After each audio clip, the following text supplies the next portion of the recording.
Welcome back to Buzz with Mohanish. I'm Mohanish, and in this video, I'm going to share some insights on how you can interact better or in a more efficient way with different kinds of AI tools. What you see on the screen right now is ChatGPT, one of the most known, most famous AI tools being used widely across the world. There are three things which you need to know before you start using ChatGPT. First thing is that ChatGPT or any kind of AI is not a human, so there is no emotion involved in this. So every time you say thank you, every time you greet AI, hi, how are you doing? The chatbot response, the chat response which is coming, it is causing billions of dollars of loss. So do not do any kinds of greetings with ChatGPT. Do not think that any AI tool, ChatGPT or Copilot or anything else is a human. So not to do any kind of greetings. Second thing is that ChatGPT can be customized and different kinds of GPTs can be utilized, right? This means that when you're coming here and putting in a certain kind of a prompt, this prompt can be put into different GPTs. You'll be surprised. What you can do is on the left column, if you come and you will find this option called GPTs. If you click on that, you will find that a lot of people, a lot of agencies around the world have customized GPTs in their own way for their particular domains, and they have uploaded these GPTs for us. In this, if I search, say I'm an architect, so I want to look for architect related GPTs. You see, I get a drop down: prompt architect, Azure architect, AI landscape design and architecture, etc. So you can put in your domain of work. Say my domain of work could be copywriting.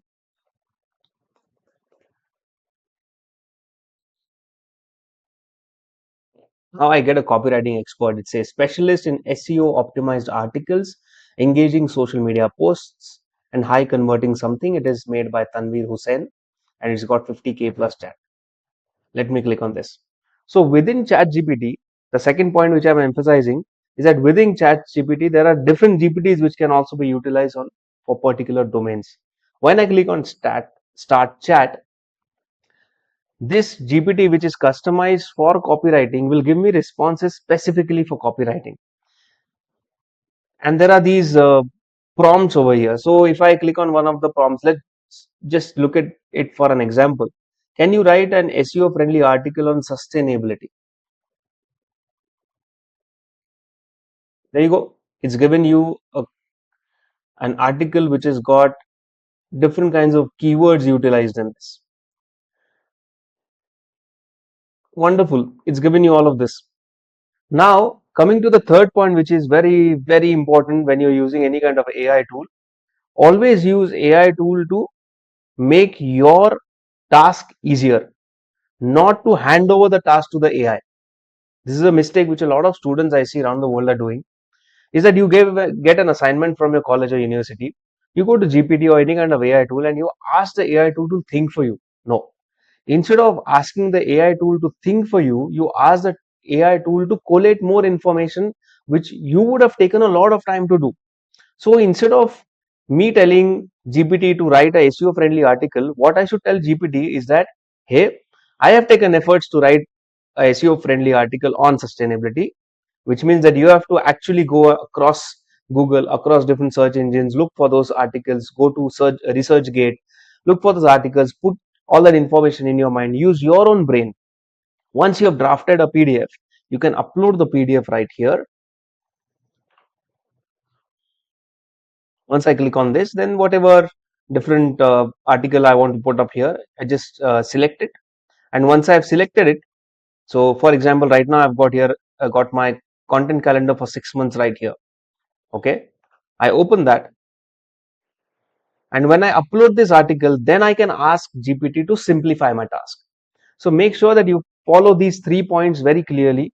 And I'm sure that your journey of getting information, getting the right answers, getting the right content from any AI tool will get streamlined. It will become very easy for you to understand. And at the same time, you will not go in a brain drain. There is a research by MIT. I've given the research link in the description of this video. Please do read that. It is a very worrisome thing that a lot of students between the age of 18 to 25 who have been consistently using ChatGPT like tools are are losing their brain power, and this is a big loss of productivity in the human species, and I'm not liking it. I use a lot of GPT, but I don't ask GPT to use its brain. I ask GPT to simplify the brain I've already used. So my brain is active and GPT is helping me streamline things. Pretty much like what we would do, like we are doing our own work and then we are going to experts who are different humans and you are asking them for help that, hey, I'm looking for more help in this. So that is the kind of interaction you should do with any AI tool. You do your own work in detail and then you go to the AI tool that, hey, this is what I've done. Now, can you simplify this? And from the process, you also can ask GPT, how did you simplify? Let's take an example over here. I have written an article and I've published that on my LinkedIn. So I'm going to take that article and put it to GPT just in a minute. On my LinkedIn, you'll find this article, Dopamine and Digital Marketing. All right. So this is the article which I'd written long back.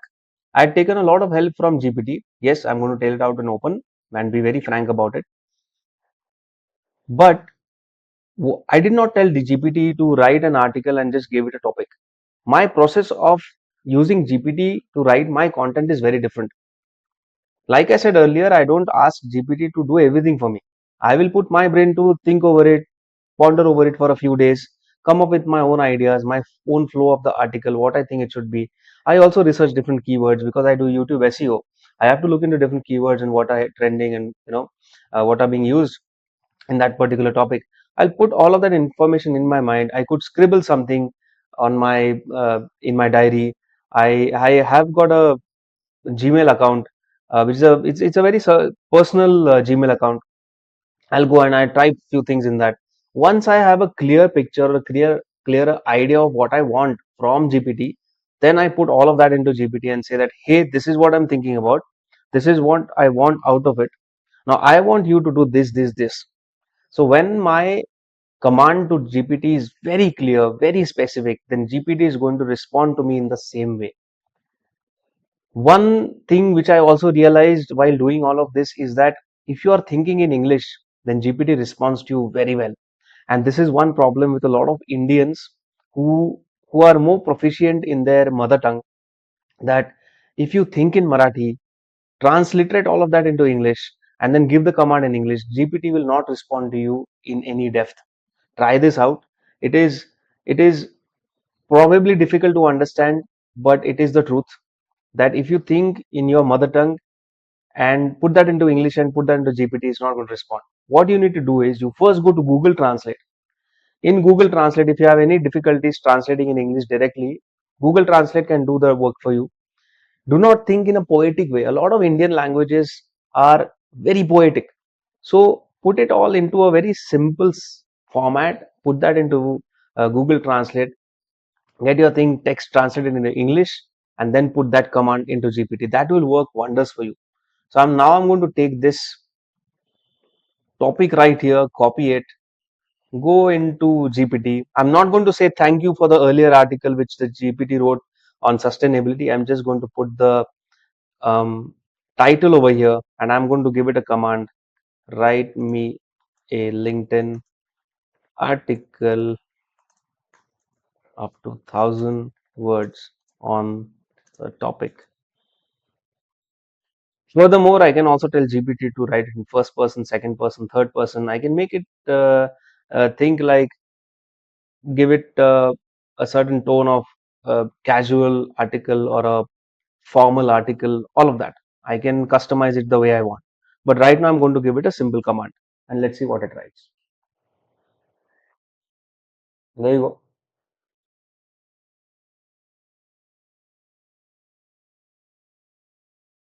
So now it is writing an article. If I go to my LinkedIn and if I read this, then this is going to sound like me. It's going to sound like as if Mohanish is written it. It is possible for us to customize GPT to make it sound like us, no doubt. But in the entire journey of getting any AI tool to write for you or do any of your work, there should be some standard of ethics There should be some standard of honesty which you maintain with yourself.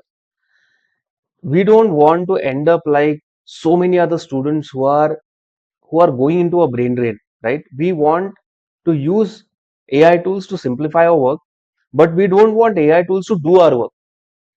So I hope that this video has made some sense to all of you. If you have any questions, please put them in the comments below. And if you want me to do like an advanced um, workshop or advanced video on how exactly to use GPT for different domains, not just copywriting, but specific domains like someone is a doctor, someone is a architect, interior designer, someone is a manufacturer, and how to get different kinds of ideas processed using AI. Also, if you're a researcher and you want AI to research into different kinds of topics and just do like a lit review for you, let me know and I'll make another video on how this can really be done. I hope you have enjoyed this. If you like the way I teach, please like, subscribe to my channel, hit the bell icon, and talk to me. See you soon.